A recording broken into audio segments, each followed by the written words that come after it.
Stories of Journey to the West, Chapter 63. So we kick off with the king of the Jisai kingdom. He and his officials have just seen Wukong and Baji do their thing, and they are just floored. Utterly awestruck, yeah. Yeah. Bowing, calling them living gods, Buddhists. It's huge respect, obviously. Mhm. But what's really interesting, I think, is how the king's view shifts. It goes from, okay, these are powerful monks, to, wow, these are actual immortals, divine beings. And a lot of that comes down to Sha Wu Jingwei. He's usually the quiet one, but here he kind of humble brags. Oh, totally. He lays it out for the king. Oh. Tells him Wukong is the great sage equal to heaven. You know, the one who smashed up the heavenly palace. Made Taishang Laju nervous, made the Jade Emperor tremble. Exactly. Said 10,000 heavenly soldiers couldn't handle him. He's really painting a picture. And he doesn't stop there. Nope. Then there's Zhu Baji, Marshal of the Heavenly Reeds. Apparently commanded 80,000 aquatic soldiers back in the day. 80,000. That's right. And then Sha Wuji himself, the curtain-lifting general, he sort of says, oh, me, no special magic. But then comes the punchline. Yeah. He says, okay, maybe we're useless at, like, regular stuff. Yeah. But capturing demons, taming tigers and dragons, stirring up seas, we slightly understand one or two of those things. Just slightly. Just a bit. And then he adds, oh, cloud soaring, rain calling, moving stars and mountains. Piffed, mere trifles, not worth mentioning. Brilliant. And it totally works on the king. Oh, absolutely. That's when the king starts calling Tang Monk, Old Buddha, the disciples, bodhisattvas. It just elevates them completely. It really establishes their reputation, their sheer power, you know. Sets the scene perfectly for what they have to do next. Okay, so the king's impressed. Now what? Wukong and Baji, they get right down to it. Straight to business. They grab those two little demon scouts they caught earlier and zip over to the Bibotan on their clouds. So what's the plan here? Direct assault. You think so? Maybe. But no, Wukong goes for something. Yeah. Sneakier, more psychological. He doesn't just kill the scouts. He wants to send a message, a really gruesome one. Right. This is where he uses the golden hooped rod, but differently. Yeah, he turns it into a precept knife, which is fascinating, like you said, because that's usually a monk's tool for, you know, discipline, cutting away desires. But Wukong uses it to Mutilate them, specifically. Cuts off one fish demon's ear, slices off the catfish spirit's lower lip. It's brutal. Yeah. And very specific. And then comes the threat. He chucks them back in the water. And yells, basically, tell your boss, the Wansheng Dragon King, give back the treasure from the Jinguang Temple Pagoda. Now. Or else. If he gives it back, fine, family spared. But if he even whispers half a no, Wukong says, I will dry up this entire pond and wipe out his whole family, old and young. Annihilated. Wow. That's quite the ultimatum. It really is. And the effect is instant. Those poor mangled scouts scramble back, and you can just imagine the panic spreading through the water. Turtles, crabs, other fish demons. They see these two coming, terrified. Asking why they're dragging ropes and chains. It must look horrific. Exactly. Their report just sets everything else in motion. Terror is the first wave. Okay, so the mangled messengers arrive. Where do they end up? Right into the Dragon King's palace. And who's there? The Wansheng Dragon King himself, having a nice drink with his son-in-law, the nine-headed son-in-law. And the Dragon King hears the name. Sun Wukong, the great sage equal to heaven, and he just freezes. The text says his soul practically leaves his body. Utter terror. He knows the reputation. Oh, absolutely. He tells his son-in-law, look, anyone else, maybe we could talk, but him, this is bad. It just shows how powerful Wukong's name is. But the son-in-law, he has a very different take. Completely different. He just laughs. Basically says, oh, I've learned a thing or two, done some martial arts, met plenty of tough guys. I'm not scared. Cocky, much. Extremely. He says he'll fight Wukong for 3 rounds and make him run away scared. Total confidence. That contrast is really striking, isn't it? The old, experienced Dragon King who knows enough to be scared. Right, versus the young, arrogant demon who thinks he knows better. It makes you lean in, you know? What gives this guy so much confidence? Is he just foolish, or does he actually have something up his sleeve? So the nine-headed son-in-law decides to go out and meet them, and the description of him, it's pretty wild. It really is. The author gives us such a specific image. This isn't just some generic baddie. What does he look like? Okay, so he's got this rotten silver helmet, right? Yeah. Chainmail that shines like autumn frost, a fancy brocade battle robe, a belt made of rhinoceros hide. Sounds impressive, if a bit worn. Yeah, and he's carrying a crescent moon shovel, pigskin boots. It's a warrior's outfit. Yeah. But then, the anatomy. Ah, yes. The heads. Well, not quite yet. From far away, it says he just looks like one head, one face. Normal enough? But up close? Up close. Human faces on all four sides. And get this, eyes in front, eyes in back, seeing in all directions. And left mouth, right mouth, 9 mouths speaking. Whoa. Okay. Eyes everywhere, 9 mouths. That's a lot. It's not just for show, Think about it strategically. Eyes everywhere means you can't sneak up on him. 9 mouths suggest maybe he can cast multiple spells or command troops or just process information incredibly fast. A truly formidable opponent then, visually and maybe strategically. Exactly. It hints at a level of awareness, maybe even intelligence, that's beyond normal. It sets up the challenge Wukong's about to face. So this 9-mouthed, all-seeing demon steps out and challenges Wukong. Who are you? Why are you bothering me? And Wukong, well, he's never shy about introducing himself. Gives the usual rundown. Flower Fruit Mountain, Water Curtain Cave. Indestructible body. Great sage, equal to heaven title from the Jade Emperor. Briefly mentions the whole caused havoc in heaven bit. Right. How the gods couldn't stop him, Buddha had to step in, got stuck under a mountain for 500 years, until Guanyin let him out to protect Tang Senzang, the classic Wukong CV. But then he gets to the point, why he's actually there. Yes. He calls the son-in-law a thieving demon. Straight up. You stole the king's treasure, you desecrated his pagoda, and you've been tormenting those monks at Jingguang Temple for years. Laying out the charges. And the son-in-law tries to brush him off like, you're just a monk, go to get scriptures. What's it got to do with you if I steal some treasure? Which is a fair question, maybe, from his perspective. Perhaps, but Wukong's answer is really key. He says, look, I don't technically owe this king anything, but since you stole his treasure and defiled his precious pagoda, and these Jingguang Temple monks mine one family, how can I not help him clarify this injustice? One family. That's powerful. It really is. It shows Wukong's evolving sense of justice. It's not just about his mission anymore, personal pride. It's about loyalty, about protecting those connected, however loosely, to his shared journey. It's about righting wrongs because they are wrongs. He's really stepping up as a protector, not just a fighter. Exactly. It's a significant character moment. He feels a responsibility that goes beyond his basic orders. So the son-in-law doesn't buy it, still arrogant, taunts Wukong, don't get hurt now, wouldn't want you to miss your trip. Bad move. That just lights Wukong's fuse. He curses him out and charges, rod swinging. And the fight is on. Instantly. And it's described as a really fierce clash. Wukong's staff versus the monster's crescent moon shovel. Yeah, the shovel, like a new moon appearing, the rod, like frost flying everywhere. Great imagery. And they go at it for over 30 rounds, and neither one is winning. That's unusual for Wukong. He usually dominates pretty quickly. It tells you something, doesn't it? This 9-headed son-in-law is seriously skilled. This isn't going to be easy. It really raises the stakes. This guy is a real match for Wukong, at least initially. So Wukong's locked in this tough fight. What's Baji doing? Baji sees Wukong isn't getting anywhere as fast, so he decides to jump in, tries to flank the monster, swinging his rake from behind. Good old Baji, trying to help. But remember those extra eyes. Ah, right. Eyes all around. Exactly. The monster sees him coming. No surprise attack possible. And somehow, he manages to block both Wukong's rod and Baji's rake at the same time. Okay, that's impressive coordination. Very. Shows that anatomy isn't just for looks. They keep fighting, the three of them, for another 5 or 7 rounds. But now he's fighting 2 of them. And they're pressing him hard. So the monster does this roll, leaps up into the air, and bam! Reveals his true form. 9-headed worm. And yeah, the description is just, whoa. Give us the highlights. It sounds intense. Okay, picture this.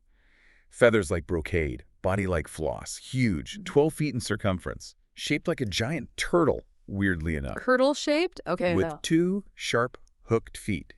And then, the main event, 9 heads clustered together. Wings that are amazing for flying, even better than the great roc. A voice louder than a crane. 9 heads. And many eyes flash golden light. And this palpable sense of arrogance, unlike common birds. It sounds ancient, powerful, almost alien. No wonder Baji freaks out. Totally. He yells, "Brother, I've been around, but I've never seen anything this evil." Even Baji is shaken. But Wukong? Wukong just attacks, straight in. Of course he does. But the monster, the 9-headed worm, it counters immediately, tilts its wings, flies, and suddenly whips around and extends one of those 9 heads from its side, opens its mouth like a basin of blood. Oh, no. And before anyone can react, it bites Baji right by his mane. No, Baji. Yep. Grabs him and just drags him, half pulling, half flying, straight down into Bibo Tan. Gone. Just like that, pulled underwater. Just like that. Next thing you know, Baji's being thrown onto the ground outside the Dragon Palace down below. The monster changes back to human form and tells his minions, fish demons, turtle guards, tie him up. Revenge for my scouts. Oh, man. Poor Baji.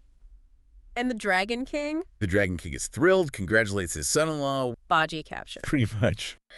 Wukong feels genuinely a bit scared. He knows this demon is powerful, and he's like, uh-oh, underwater fighting isn't really my thing. That's pretty unusual for the Monkey King, isn't it? So bold, usually. What's this hesitation tell us about him, and maybe how tough this fight really is? Well, what's really fascinating, I think, isn't just that he changes tactics, but that Wukong, Mr. Raw Power himself, actually admits he's got a weakness here. Ah, okay. That self-awareness, that's the real insight. He gets that his biggest strength could actually be a liability in the wrong place. Right. And he has the discipline, somehow, to completely switch gears. He goes from, like, his usual direct attack mode to intel gathering, infiltration. That's way harder than it sounds for someone like him. So, yeah, instead of just charging in, Wukong thinks, okay, covert ops. He transforms to sneak into the water, and this next part is just brilliant. He doesn't turn into some, huge sea monster. The text says, He becomes a crab. A crab. It's a little crab. What's the genius behind that kind of disguise? Especially for someone so powerful trying to get info behind enemy lines. Well, we always focus on the big dramatic stuff, right? But Wukong as a crab shows something really profound. Sometimes the best intel comes from the places you'd least expect. From being small, unassuming. He's not trying to look powerful. He's just trying to, soak things up quietly. He even uses a path he remembers from a previous fight. Oh, right. The Bull Demon King raid. Exactly. He hides, and then he literally just listens in as some shrimp and crab guards reveal where Baji is. They say something like, Fu Jahashi Yu. Meaning? Isn't he the one tied up groaning in the West Corridor? Boom. Just like that. Wow. It really proves that strength isn't always about showing off. Yeah. It's often about what you can quietly figure out. That little observation cracks the whole rescue wide open. So Wukong, still the crab, finds Baji tied to a pillar, uses his little crab pincers, brilliant, bites through the ropes, frees him. But the second Baji's loose, he's not thinking, let's get out of here. His first thought is his weapon, his rake. Yeah, typical Baji. Needs his rake. So Wukong uses an invisibility spell, and Shu sneaks off and grabs it. Okay, now they have the weapon. They're both free. Time to go, right? You'd think. But nope. Baji gets his rake, and suddenly he's all confidence. Declares, basically, hey, I'm actually kind of okay in the water. Well, a little bit capable. Right. And he insists he's going to attack the palace directly. Tells Wukong, the guy who just rescued him, to wait outside as backup. It's quite the turnaround. Seriously? Yeah. The guy who just got captured is now like, hold my rake, I got this. What's going on with that sudden shift? Is it bravery? Recklessness? This definitely shows this almost impulsive switch in Baji. Yeah. He goes from being the passive victim to suddenly wanting to be the main actor. He's not just being rescued. He's demanding they launch a counterattack. It makes for this interesting dynamic because now he's the one potentially drawing the enemy out, maybe into a trap Wukong can spring. True. It also makes you think about, pride maybe, and seeing an opportunity even right after you've been caught. Okay, so picture this scene.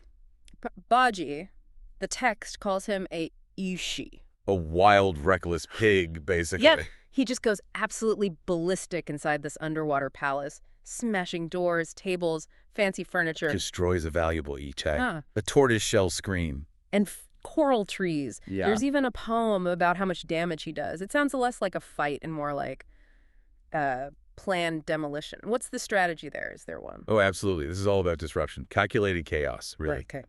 Baji's rampage isn't just random temper. It forces the enemy, the nine-headed demon, to react immediately. They can't just sit tight in their secure palace anymore. Right, it flushes them out. Exactly. The demon hides his princess, grabs his own weapon, a gyelo, a crescent moon shovel, and comes out, along with the old Dragon King and his family. So the whole gang's after him now. Right. He's outnumbered. So what does Baji do? He fakes a move, then deliberately retreats, pulling the whole chase out of the water up to the surface. It's Straub drawing them onto his turf, or rather, Wukong's turf. Precisely. It's It's classic strategy. Lure your opponent away from their stronghold onto ground where you have the advantage, or in this case, where your superpowered monkey brother is waiting. And man, does it pay off. Wukong, who's been waiting patiently on the shore, the Yu, sees them all burst out of the water, and he just delivers this absolutely devastating blow with his iron staff. His smashes the old Dragon King's head, the text says. Yeah, completely crushed. Yeah. Gruesome but effective. So Dragon King's dead, nine-headed demon freaks out and retreats. There's this pause, right? A temporary win. Definitely a win. A big one. But the job isn't totally done, is it? Because now we see Baji, and he's basically ready to clock off. He feels like the demon frustrated him enough. Right. He's like, okay, good enough. Yeah. Wants a break. The text says, he's feeling lazy, reluctant. But Wukong's not having it. He insists, no, we have to keep going. We must, Orjan. Got to get the treasure. Yeah. The valuable item they came for. Exactly. Can't go back to the master empty-handed. So Wukong and Baji are figuring out what to do, and then bam, the whole atmosphere changes. The text says, fierce winds rolling, gloomy mist obscuring. Yeah, really dramatic. And suddenly Erlang Shen appears. He's leading his Meishan 6 brothers, Kang, Zhang, Yao, Li, Guo, and Zi, and they are decked out for hunting eels, dogs, carrying all sorts of game. A really impressive entrance. But here's where it gets, well, interesting. Wukong, he feels kind of awkward about just walking up to Erlang Shen. Remember, Erlang Shen was the one who captured him way back when. Right, during the havoc in heaven. So what does that tell you? That the great sage equal to heaven hesitates. It speaks volumes, doesn't it? About Erlang Shen's power, his status, even Wukong feels it. And Wukong, ever the pragmatist, he doesn't just barge in, he sends Baji. Good old Baji? Yeah, he sends Baji to sort of break the ice, showing he gets the complex history there and how to play it now. It's Wukong being strategic, even in social interactions. And Baji, he's not exactly subtle. He just yells out, "True Lord, hold your carriage. The great sage equal to heaven wants to see you." Classic Baji, no messing around. And Erlang Shen hears it's Wukong and immediately stops his whole hunting party. And this is what's really striking Erlang Shen's greeting. It's surprisingly warm. Cordial, definitely. Yeah. He actually praises Wukong, acknowledges his escape from great hardship, embraced monkhood, how he's close to finishing his quest, ascending to the Lotus Throne. This isn't just, hey, how's it going? It's real respect for Wukong's journey, his transformation, despite their, past conflicts. It shows Erlang Shen's character, too. So then Wukong explains everything. The stolen relic, the blood rain, the framed monks. He tells him about his earlier fight, how the 9-headed worm grabbed Baji with an extra head. Which is a terrifying image in itself. Right. And how Wukong rescued Baji and ended up killing the old Dragon King. Now the family's in mourning, collecting bodies and wearing mourning attire. The situation is urgent. And Erlang Shen's first reaction, pure warrior. Warriors don't wait for the right time. Why fear nightfall? Let's go now. Makes sense. But then his brothers pipe up. They suggest, hey, let's celebrate seeing Wukong and Baji again. Celebrate them being on the path to enlightenment. They've got food and wine with them. So you have this tension, right? Urgent mission versus taking a moment for camaraderie. Exactly. How do these hardened warriors balance that? The need for action versus strengthening the alliance, acknowledging the personal connection. Erlang Shen actually agrees to the feast. Wukong, though, being a monk, he's like, guys, meat, wine. Yeah, the precepts. But Erlang Shen reassures him, no worries, we've got vegetarian stuff. Oh, so good. Vegetarian fruits, even vegetarian wine. Which is a nice touch, very considerate. So picture this. Under the stars, Skaya. Sky for a canopy, earth for a mat. These incredibly powerful beings, former enemies even, are just feasting, reminiscing, raising cups, talking about old times. It's more than just a meal break, though. It feels strategic, almost. Like cementing the alliance, building that trust and shared purpose before the battle. It shows that strength isn't just raw power, but unity, too. So, next morning comes, Buddy's had a few cups, and he is ready to go. Probably feeling pretty good about himself. He declares, day's breaking. Old Pig is going down to the water to challenge them. Just bursting with energy. Erlang Shen, the strategist, advises him, okay, but just lure them out. Don't go charging in. But this is Baji we're talking about. Maybe the wine amplified his interpretation of lure them out. Seems like it. He dives into the pond and immediately goes after the Dragon King's son. And it's brutal, crushing his brain and head, making 9 holes with his rake. Yikes. No holding back there. That definitely gets their attention. Oh, yeah. Out comes the nine-headed worm, swinging a crescent moon shovel, and the Dragon King's grandson, too. The main targets. The fight moves out of the water. Wukong jumps in. Erlang Shen's brothers join the fight. It's a proper melee. A full-on assault now. The Dragon King's grandson doesn't last long. Chopped into meat pie, basically. Ouch. The nine-headed worm sees how things are going, realizes he's outnumbered and outmatched, so he transforms back into his true form. Which the text says is his Ija. What does that look like? Apparently this terrifying nine-headed bird creature. Monstrous. He spreads his wings and tries to fly off. Makes sense. Escape is the only option. But Erlang Shen is ready. The coordination here is just, wow. He whips out his golden bow, shoots his silver bullet, hits the monster. Precision shooting. And then his dog, the Sioux, this legendary fine-mouthed hound, leaps up Ah, yes, the famous head. and just bites off one of the worm's heads. Clean off. That not flankhead, Volca, man, and we were bloody. Whoa, what a takedown. Perfect teamwork between master and dog. A decisive blow for sure. Absolutely. But even missing a head, grievously wounded, the nine-headed worm still manages to get away. Flies off towards North Sea. Escapes, even after all that. Yeah, Baji naturally wants to chase him down, finish the job, Can't blame him. but Wukong stopped him. He's more cautious now, quotes that old proverb.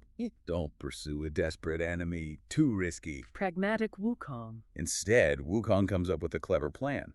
He'll transform into the worm, trick the dragon princess, and get the relic back that way. Cunning. Very Wukong. But still, the main bad guy got away, right? Even if he's badly hurt. Does that feel like a complete victory? That's the question, isn't it? You mentioned Erlang Shen's concern earlier. Exactly. Is it really over if the creature escapes? Erlang Shen voices this deep worry. Leaving such a creature in the world will surely be a harm to future generations. He's thinking long term. And the text itself leaves us with this really ominous final detail about the worm. The nine-headed worm's dripping blood is a lasting legacy. A residue. It lingers. It's unsettling. It really challenges our idea of a neat, tidy victory. Even when you win decisively, even when the enemy is wounded and fleeing, Erlang Shen's worry and that line about the dripping blood, it suggests some threats don't just disappear, they leave traces, potential for future harm. Sun Wukong.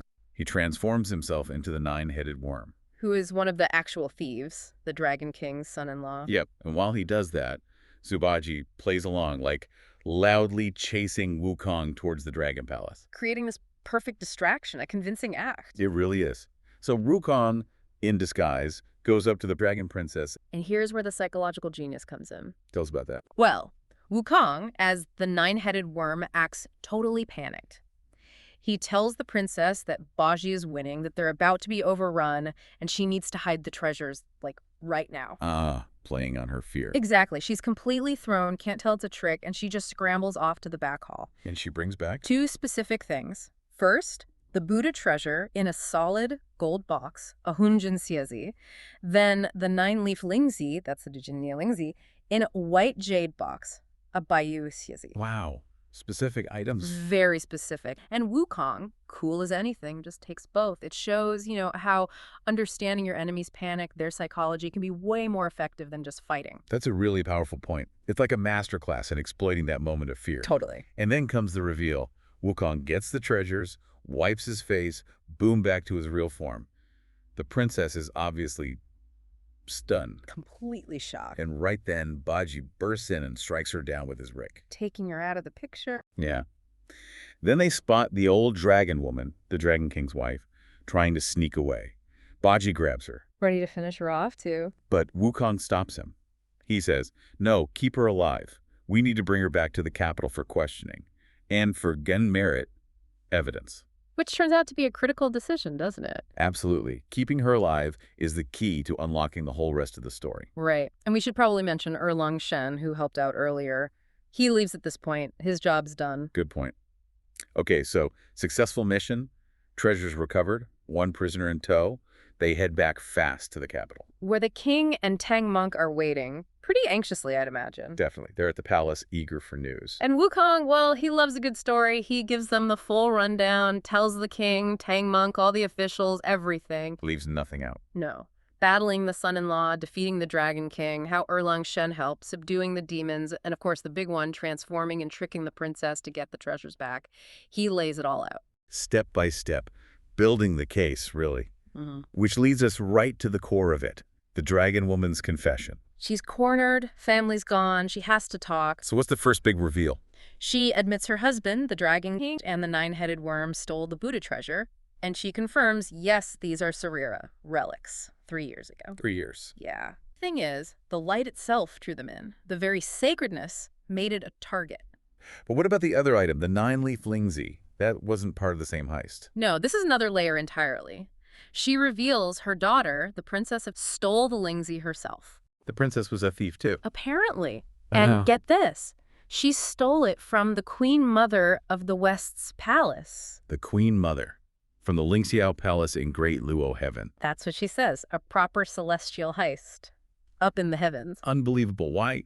What was so important about this lingzi? Well, that was the crucial part. She confessed it was used to warm and nurture the stolen Saria, to infuse them with immortal ki. Immortal ki? Yeah, to make sure the relics would be, and this is a quote, 1,000 years indestructible and 10,000 years shining.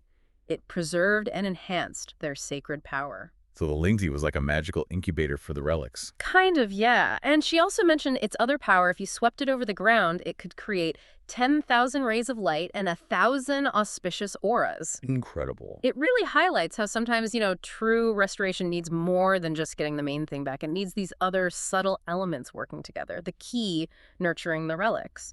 Looking beyond the obvious for the real solution. Got it. So after spilling all these secrets, celestial theft, magic herbs, the whole 9 yards, the dragon woman is desperate. Understandably.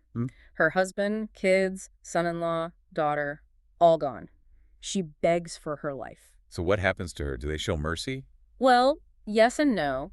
Wukong, always thinking strategically, decides to spare her life.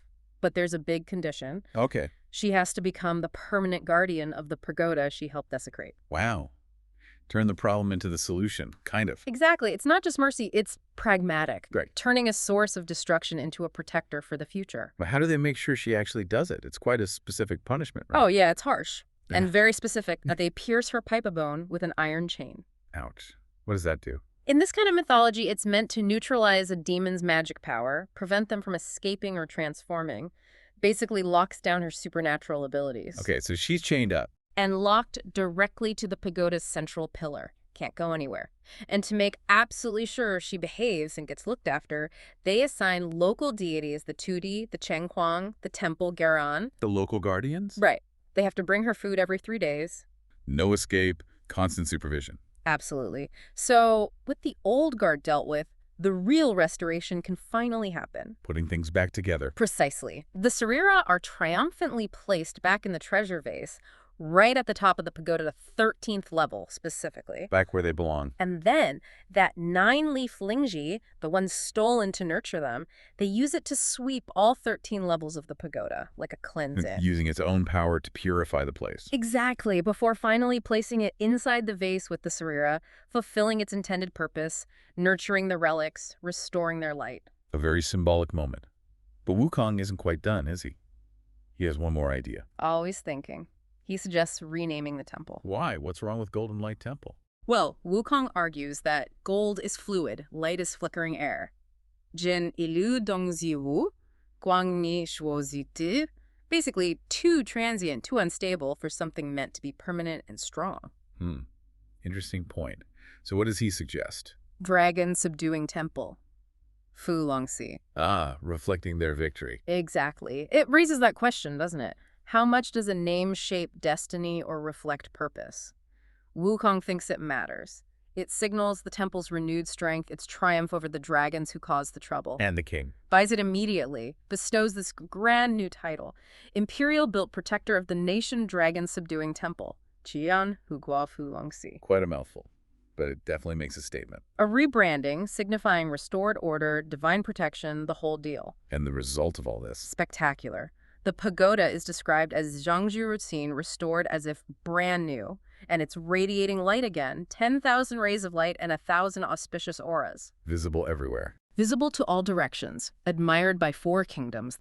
The king is overjoyed, offers them feasts, wants to paint their portraits, give them gold jade. Typical rewards. But the pilgrims, They politely refuse everything. They're not in it for the rewards. Sticking to their mission. Yeah. It really speaks volumes about their devotion. It does. And so the source's own final lines.